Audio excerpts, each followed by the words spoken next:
ವರ್ಷದ ಮೊದಲ ಹಬ್ಬ ಸಂಕ್ರಾಂತಿಯಂದು ಬೆಂಗಳೂರಿನ ಗವಿಗಂಗಾಧರೇಶ್ವರ ದೇವಾಲಯದಲ್ಲಿ ಸೂರ್ಯ ರಶ್ಮಿ ಸೋಜಿಗ ನಡೆಯಿತು. ಪ್ರತಿ ವರ್ಷ ಸಂಕ್ರಾಂತಿಯಂದು ನಡೆಯೋ ಪ್ರಕೃತಿಯ ಈ ವಿಸ್ಮಯ ನೋಡೋದಕ್ಕೆ ಭಕ್ತ ಸಾಗರವೇ ಹರಿದು ಬಂದಿತ್ತು. ಗವಿಗಂಗಾಧರೇಶ್ವರನಿಗೆ ಸಂಜೆ 5:02 ಸೂರ್ಯ ರಶ್ಮಿಯ ಸ್ಪರ್ಶವಾಗಬೇಕಿತ್ತು. ಆದರೆ ಸಮಯದಲ್ಲಿ ಬದಲಾವಣೆ ಆಯಿತು. 5:17 ಶಿವಲಿಂಗಕ್ಕೆ ಭಾಸ್ಕರನ ಸ್ಪರ್ಶವಾಗಲು ಶುರುವಾಯಿತು.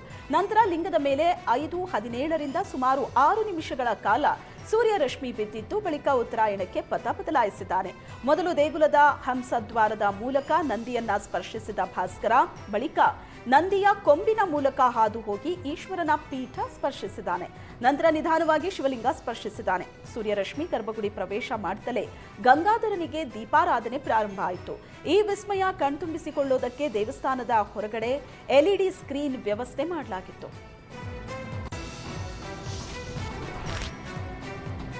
ಮಕರ ಸಂಕ್ರಾಂತಿಯಂದು ಉತ್ತರಾಯಣಕ್ಕೆ ಸೂರ್ಯ ಪಥ ಬದಲಿಸಿದ ಹಿನ್ನೆಲೆ ಮಂಡ್ಯದ ಕಾಶಿ ಚಂದ್ರಮೌಳೇಶ್ವರ ಸ್ವಾಮಿ ದೇಗುಲದಲ್ಲಿ ಸೂರ್ಯ ರಶ್ಮಿ ಸ್ಪರ್ಶವಾಗಿದೆ. ಮಂಡ್ಯ ಜಿಲ್ಲೆ ಶ್ರೀರಂಗಪಟ್ಟಣದ ಚಂದ್ರವನ ಆಶ್ರಮದಲ್ಲಿರುವ ದೇವಾಲಯದಲ್ಲಿ ಸಂಭವಿಸಿದ ಸೂರ್ಯ ರಶ್ಮಿ ಸೋಜಿಗವನ್ನ ಜನ ಕಣ್ತುಂಬಿಕೊಂಡಿದ್ದಾರೆ. ಗರ್ಭಗುಡಿಯ ಶಿವಲಿಂಗಕ್ಕೆ ಸೂರ್ಯಾಭಿಷೇಕವಾಗಿದೆ. ದಕ್ಷಿಣ ಕಾವೇರಿ ತೀರದಲ್ಲಿರುವ ಶಿವಲಿಂಗದ ಜೊತೆಗೆ ಪಾರ್ವತಿ ದೇವಿ ವಿಗ್ರಹದ ಮೇಲೂ ಸೂರ್ಯ ರಶ್ಮಿ ಸ್ಪರ್ಶವಾಗಿದೆ.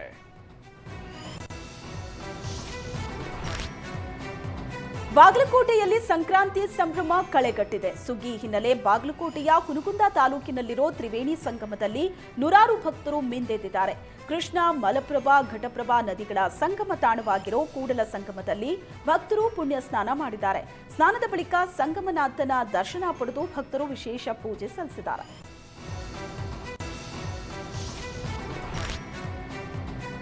ರಾಜ್ಯ ರಾಜಧಾನಿ ಬೆಂಗಳೂರಿನಲ್ಲಿ ಸಂಕ್ರಾಂತಿ ಸಂಭ್ರಮ ಕಳೆಗಟ್ಟಿದೆ. ಸಂಕ್ರಾಂತಿ ಹಿನ್ನೆಲೆ ಬೆಳಗ್ಗೆಯಿಂದಲೇ ಬೆಂಗಳೂರಿನ ದೇವಸ್ಥಾನಗಳಲ್ಲಿ ವಿಶೇಷ ಪೂಜೆ ಕೈಗೊಳ್ಳಲಾಗಿತ್ತು. ಸರತಿ ಸಾಲಿನಲ್ಲಿ ನಿಂತು ಸಾವಿರಾರು ಭಕ್ತರು ದೇವರ ದರ್ಶನವನ್ನ ಪಡ್ಕೊಂಡ್ರು. ಇನ್ನು ಮಲ್ಲೇಶ್ವರಂನಲ್ಲಿರುವ ಕಾಡು ಮಲ್ಲೇಶ್ವರ ದೇವಸ್ಥಾನಕ್ಕೆ ವಾಡಿಕೆಯಂತೆ ರೈತರು ತಾವು ಬೆಳೆದ ಬೆಳೆಗಳ ಒಂದು ಪಾಲನ್ನ ದೇವರಿಗೆ ಸಮರ್ಪಿಸಿದ್ದಾರೆ. ಯಾದಗಿರಿಯಲ್ಲಿ ಸಂಕ್ರಾಂತಿ ಸಡಗರ ಮನೆ ಮಾಡಿದೆ. ಸಂಕ್ರಮಣ ನಿಮಿತ್ತ ಭೀಮಾ ನದಿ ತೀರದಲ್ಲಿ ಹೋಳಿ ಜಾತ್ರೆ ಹಮ್ಮಿಕೊಳ್ಳಲಾಗಿದೆ. ಅಬ್ಬೆ ತುಮಕೂರಿ ಶ್ರೀ ವಿಶ್ವಾರಾಧ್ಯ ಸಿದ್ಧ ಸಂಸ್ಥಾನ ಮಠದಿಂದ ಜಾತ್ರೆ ನಡೆಸಲಾಗ್ತಾ ಇದ್ದು, ಭಕ್ತರ ದಂಡೆ ಜಾತ್ರೆಗೆ ಆಗಮಿಸಿದೆ. ಜಾತ್ರೆಗೆ ಆಗಮಿಸಿದ ಭಕ್ತರಿಗೆ ಎಳ್ಳು ರೊಟ್ಟಿ, ಜೋಳದ ರೊಟ್ಟಿ, ಶೇಂಗಾ ಹೋಳಿಗೆ, ಎಣ್ಣೆ ಬದನೆಕಾಯಿ ಭೋಜನ ಏರ್ಪಡಿಸಲಾಗಿದೆ. ಉಡುಪಿಯಲ್ಲಿ ಪರ್ಯಾಯ ಮಹೋತ್ಸವಕ್ಕೆ ಕ್ಷಣಗಣನೆ ಆರಂಭ ಆಗಿದೆ. ಪರ್ಯಾಯ ಮಹೋತ್ಸವದ ಅಂಗವಾಗಿ ಉಡುಪಿಯಲ್ಲಿ ಒಂದು ವಿಶಿಷ್ಟ ಕೃಷ್ಣನ ಕಲಾಕೃತಿ ರಚಿಸಲಾಗಿದೆ. ವಿವಿಧ ಬಗೆಯ ಧಾನ್ಯ ಕಾಳುಗಳನ್ನು ಬಳಸಿ ಕೃಷ್ಣನ ಕಲಾಕೃತಿ ರಚಿಸಲಾಗಿದೆ. ಈ ಕಲಾಕೃತಿಗೆ ಸುಮಾರು 20 ಕೆಜಿ ಧಾನ್ಯಗಳನ್ನು ಬಳಸಲಾಗಿದೆ.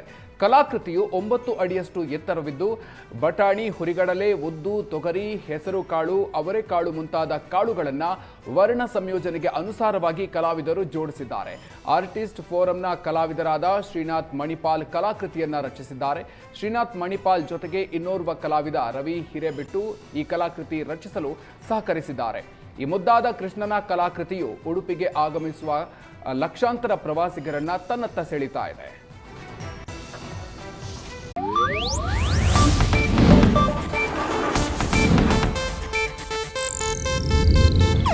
ಇದು ಏಷ್ಯಾನೆಟ್ ನ್ಯೂಸ್ ನೆಟ್ವರ್ಕ್ ಪ್ರಸ್ತುತಿ.